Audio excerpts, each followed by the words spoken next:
Maximizing success. My top 5 metrics every B2B SaaS marketer must know about. Hey Internet fam, today I'm going to give you my top 5 metrics every B2B SaaS marketer should track for long sales cycles. Because in the world of B2B SaaS, where sales cycles can be lengthy and complex, tracking the right metrics is essential for success. It's often said that you can tell the experience of an organization based on the metrics that they track. And this is even harder for B2B tech companies because having long sales cycles complicates everything. A sales cycle length above 45 days and that has a ticket price of $30K plus annually will require you to get pretty intricate with your finances and planning. Because depending on the severity of your problem that your product solves and the market's education of the problem and the effectiveness of your sales and marketing program will all influence your down funnel projections. One of the most important things we can do to decrease the sales cycle length is to increase the amount of positive touch points we have with a prospect or an account over time. And the metrics I mentioned are all influenced by touch points. So stick around to the end of the video because I'll include 2 bonus metrics that every B2B SaaS marketer should utilize to improve their campaign's profitability. I've yet to see these metrics become popularized, but they are true indicators of where you should reallocate your marketing budget if your company is high growth focused. As well, I'll be including images of each of the formulas and measurements so you can use them for your own marketing program. So let's explore my top 5 most critical but often underutilized metrics that every B2B SaaS marketer should focus on. Segment 1, sales cycle length. The length of the sales cycle is a critical metric for B2B SaaS marketers with long sales cycles to track. It measures the average time it takes from a lead to move through the sales funnel and convert into a paying customer. To calculate the sales cycle length, track the number of days it takes for a lead to progress from the initial contact, which is the first hello, to the final purchase or closing date. Keep an eye on this metric because it helps you understand your customer's journey better. This is basically the first touch and last touch model, so it's pretty simple. When was the first time that the lead was contacted and when did the lead close? Segment 2, lead velocity rate. Lead velocity rate, or LVR, measures the rate at which new leads are entering the sales funnel. It provides insights into the growth and health of your pipeline. And to calculate LVR, divide the number of new leads generated in a specific date range by the number of days in that specific date range. By calculating LVR, you get a sneak peek into your future sales opportunities and how effective your lead generation strategies are. The number of net new leads you can generate per day will dictate your growth trajectory. So this is really important if your company is prioritizing growth. And the number of leads you can convert from cold to positively engaging with your company will dictate the effectiveness of your marketing program. Segment 3, pipeline coverage ratio. The pipeline coverage ratio compares the value of your sales prospects to your revenue goal. It shows if your sales prospects are enough to meet your revenue target. To simplify, think of your sales pipeline as a bucket and your revenue goal as water. This ratio tells if your bucket has enough water to meet your actual goals. To calculate the pipeline coverage ratio, divide the total value of sales opportunities in your pipeline by your revenue target. As a rule of thumb, a ratio of 1 or higher indicates a healthy pipeline. This metric helps you ensure that you have enough opportunities to achieve your revenue targets. This metric is important because some opportunities naturally get lost over time due to time decay. So you constantly have to fill your pipeline with new life because not all leads will be ready to buy at any given time.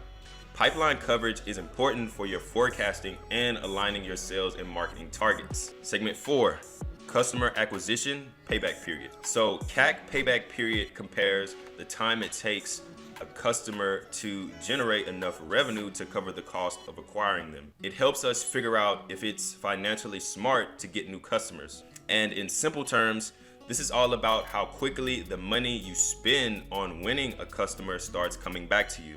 A good analogy is it's like knowing when you'll get your investment back after buying stock. To calculate your CAC payback period, divide the cost of acquiring a customer by the average monthly revenue generated from that customer. This helps you see how well your sales and marketing efforts are working and how fast you can earn back what you spent on getting customers. And if you're bootstrapped, this should be your golden goose metric because you'll need to preserve it at all costs to make sure you don't go too far into the red and stay above break even. Segment number 5, customer lifetime value to CAC ratio. With our 5th metric, the CLTV to CAC ratio is the superhero metric because it compares the lifetime value of a customer, which we often measure in revenue, to the cost of bringing them on board. Now, here's a pro tip. While many companies use revenue to calculate customer lifetime value, remember, this is like looking at the icing without the cake. It shows us the potential money a customer brings in, but not the cost to serve them. To break this down, it's like comparing the total money you'll earn from a customer to what you spent to get them. A higher number means you're winning at the game of marketing, which is good. Now, ideally, we'd love to peak at the net profit a customer brings in over their entire journey with us, but hey, we often work with revenue for simplicity's sake. To find this magic ratio, just divide the average customer lifetime value by the cost to win them over. It's like weighing the treasure you find against the effort it took to dig it up. Now, a ratio higher than 1 indicates a positive return on our investment. This metric helps you assess the long-term profitability of your customer acquisition efforts. And as a bonus, I'd like to include 2 more metrics from an advertising perspective that will help you focus on how much you're making per campaign versus how much you're spending. Because if you can reverse engineer what it will take to be profitable and grow at the same time, then you can design a better digital strategy for taking more market share. Bonus metric number 1, lifetime gross profit to CAC ratio. In the marathon of B2B SaaS marketing with those never-ending long sales cycles, our next metric is a big game changer, the lifetime gross profit LTGP to CAC ratio. This is where we shift our focus from just making sales to making smart, profitable sales. It's not just about the revenue a customer brings in, but the actual profit they contribute over their journey with us. Think of LTGP as the real treasure at the end of a long venture. Let's put this into perspective.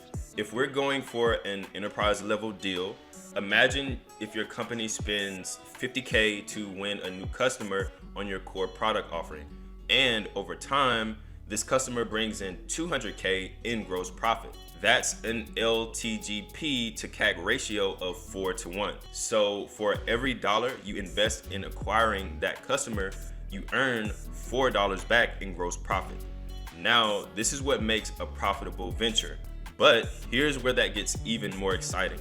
Because in the world of long sales cycles, where time is money, literally, by reducing the CAC payback period, say from 12 months to 6 months, you're not just earning profit faster, you're also freeing up resources to reel in more customers. Shorter sales cycles means more customers, more profit, and a healthier LTGP to CAC ratio. If your LTGP to CAC ratio is looking a bit gloomy, don't fret.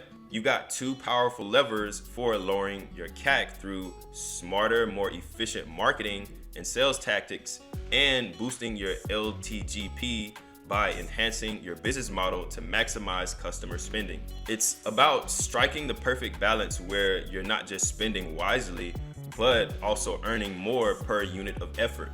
So why settle for just measuring cost against revenue when you can focus on the real goal, which is profit over a lifetime? Remember, in the long journey of B2B SaaS marketing, it's not just about how much you can make, it's about how much you can keep and how quickly you can turn those investments into profitable returns. Now for bonus metric number 2, DPL or dollars per lead. Unlike the commonly known cost per lead, which is all about how much you spend to get a lead, DPL flips the script to focus on how much revenue each lead brings in. So simply put, this is the average amount of money your leads are generating. Think of it this way. If your campaign rakes in 10K from 100 leads, then your DPL is a cool $100.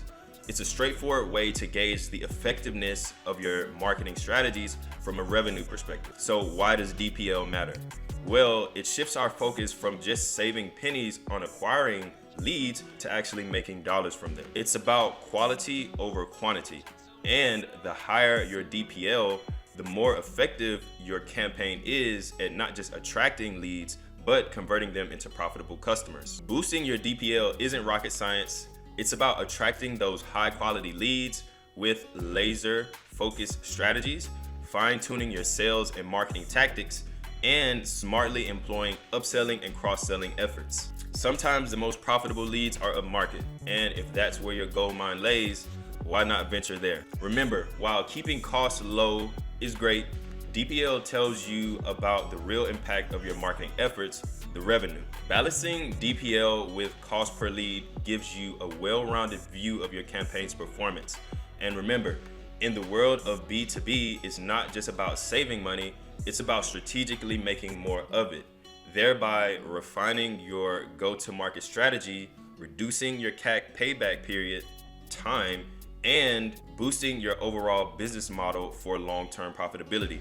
And to conclude, it's clear that these metrics provide valuable insights into the effectiveness and efficiency of your marketing and sales efforts. By tracking these metrics, B2B SaaS marketers can make data-driven decisions, optimize their strategies, and drive better results in their long-term sales cycles. Thank you for watching the video. If you got some value from the video, show some love and click that like button. And feel free to check out the description for more free resources. Stay tuned for more insights on B2B SaaS. And until next time, keep building.